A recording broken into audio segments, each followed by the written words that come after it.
কেমন আছেন?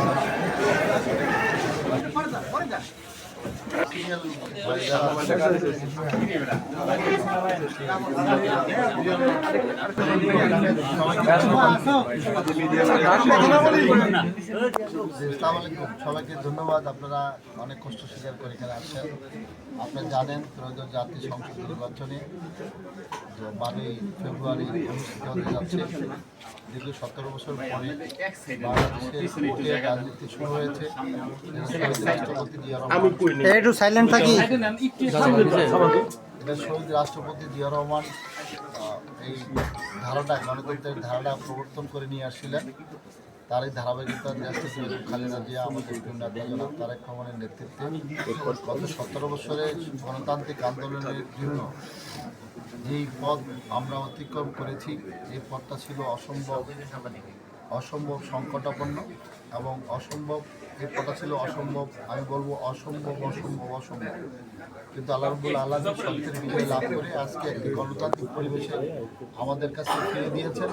তারই ধারাবাহিকতায় আগামী 12ই ফেব্রুয়ারি বাংলাদেশে যে জাতীয় সংসদ নির্বাচন হতে যাচ্ছে, সেই সংসদ নির্বাচনে বাংলাদেশ জাতীয়তাবাদী দলের পক্ষ থেকে শরীয়তপুর 3-এ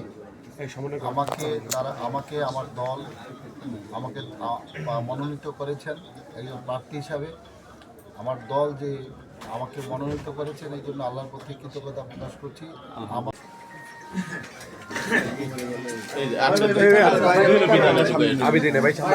কথা বলিস না পিছনে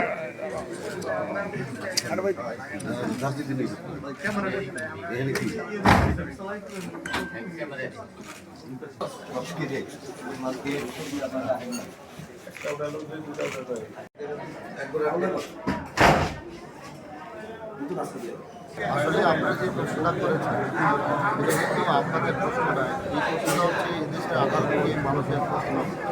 কারণ সবাই তার ভোটাধিকার থেকে বঞ্চিত ছিল। সবাই পুরো দেশবাসী এই 18 কোটি মানুষকে জিম্মি করে 3বার ভোটারবিহীন নির্বাচন করেছিল।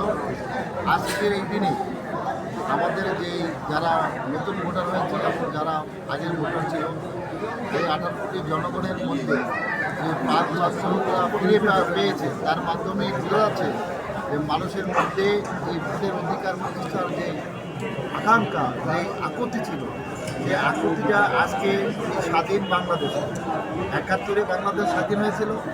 তারপরে 24-এর এই জুলাই আন্দোলনে আরেকবার বাংলাদেশ স্বাধীন হলো গণতান্ত্রিকভাবে। এই গণতান্ত্রিক অগ্রযাত্রাটা যাতে নষ্ট না হয়, সেই জন্য বাংলাদেশ জাতীয়তাবাদী দল বিএনপি এই নির্বাচনে অংশগ্রহণ করে গণতান্ত্রিক ব্যবস্থাকে সুদৃঢ় করার পথে যেই পথ চলা, সেটাকে আরও বাড়িয়ে দিতে চায়।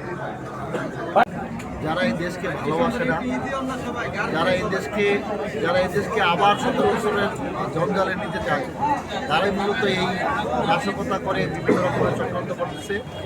আমরা জনগণকে শুধু এইটুকু বলতে চাই,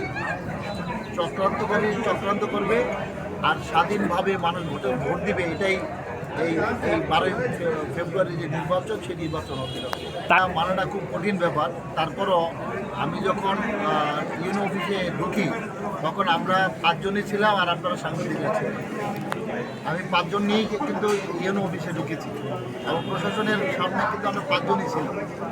সবাই সারা বাংলাদেশ নিয়ে নির্দেশনা আছে। 3 আসন তো বাংলাদেশের একটা অংশ, সেটা হচ্ছে আমাদের যে 31 দফা, এই 31 দফা হচ্ছে তারেক রহমানের নির্দেশনা। এবং সেই নির্দেশনার মধ্যে আমি আগেও বলেছি যে শরীয়তপুর, আধুনিক শরীয়তপুর সেই 31 দফার মধ্যে কিন্তু অন্তর্ভুক্ত।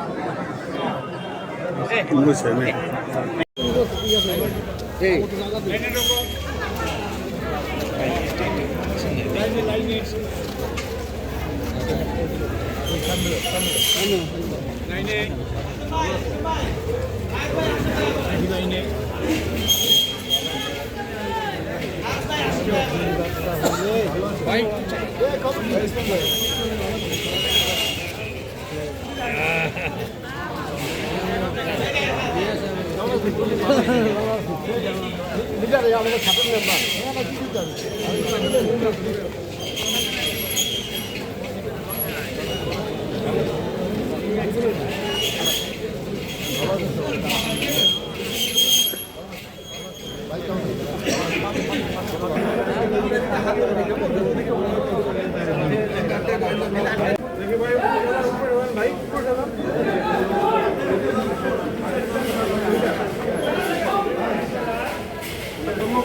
দোকানে